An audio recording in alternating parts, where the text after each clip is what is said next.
Keith Bergman in the war room. No time to talk. We're loading in Robopods.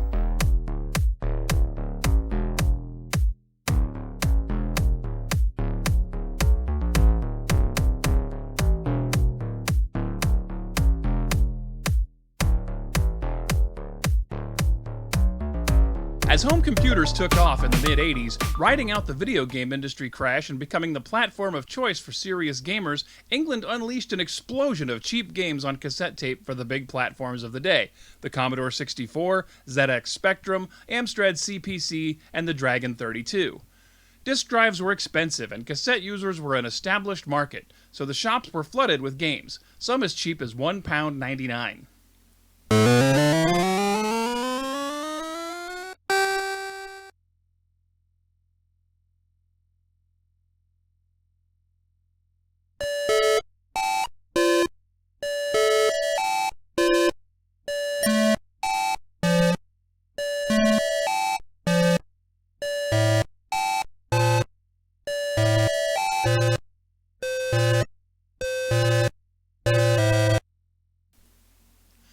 The Texas, as Brits called it, had never been a big presence in the UK, and it caught the tail end of this software revolution. By the time a few big publishing houses started paying attention, the 99.4a was on its way out.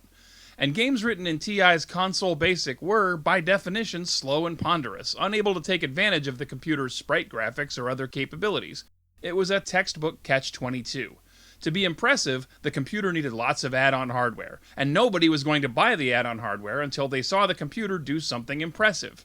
Now, I'm going to sound like a broken record mentioning these facts in every TI Basic video we do, but it's just a fact of life in the history of the 99.4a.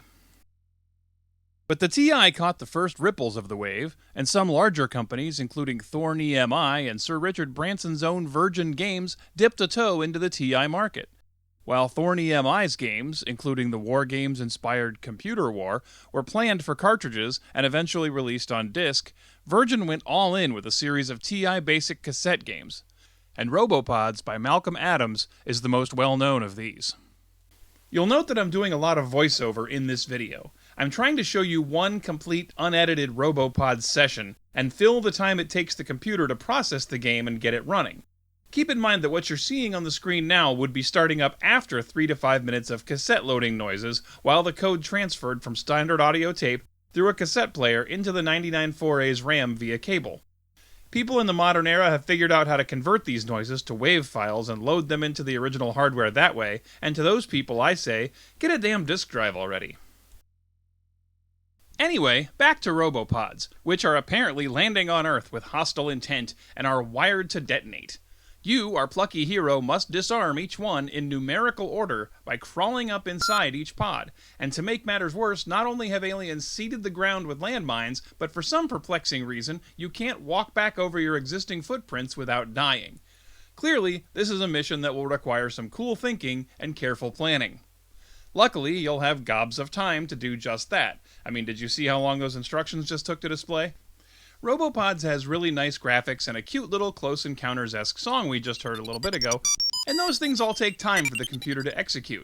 If you can't dazzle them with speed, go for charming, and Robopods is definitely charming. The idea is really more of a strategic take on the classic Snake game, but with interesting twists that work with the game's speed and provide some interesting scenery.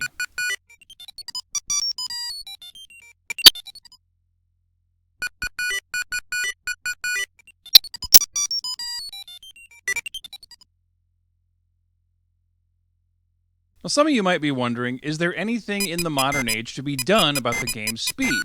Well, yes, sort of. Classic 99, the popular TI emulator for Windows, has a mode called CPU Overdrive that will run programs like this exponentially faster. But if a piece of code was written to work around 1983 timing, that jolt of speed might render it unplayable.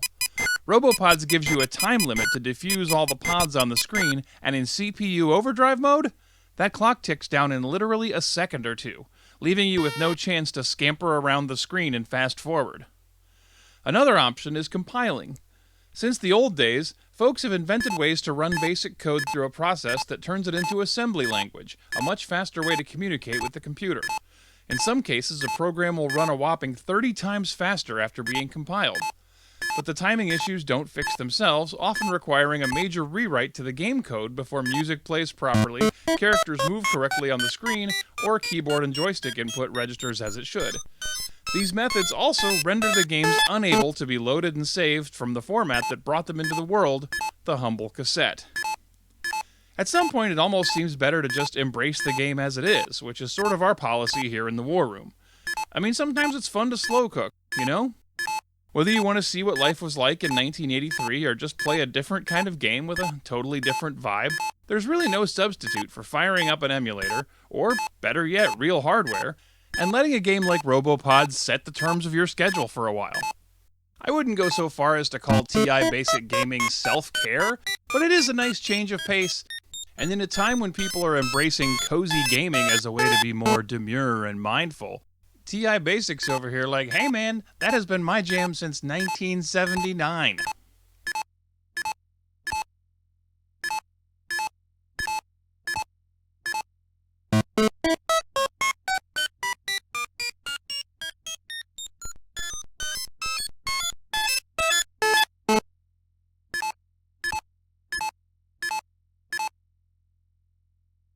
And right there, do you see what I just did? I just screwed myself completely. I just cut my access off to pod number 5, so once I go over to pod 4, I cannot get to pod 5 without crossing my own footprints. So, I guess let's just get to pod 4 and see what happens.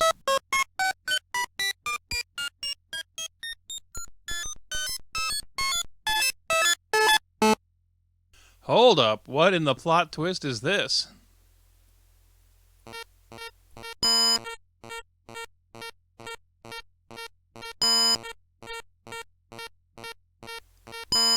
Oh man, saved by the mat at the last possible second. On I trudge, triumphant, in my very first ever Robopods victory. And now's a good time to ask you, if you don't mind, to hit like on this one.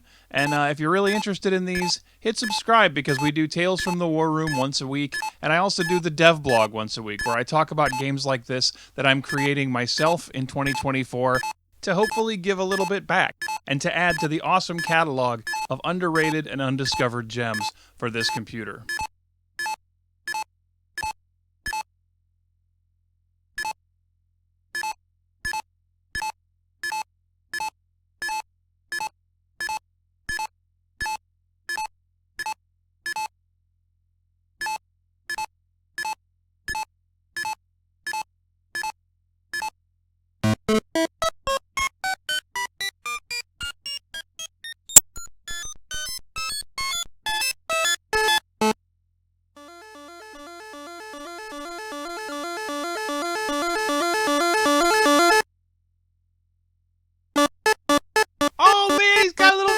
Dance! Look at that! That is so awesome. I thought the little wiggle when he was crawling up into the Robopods was cute, but this is nice.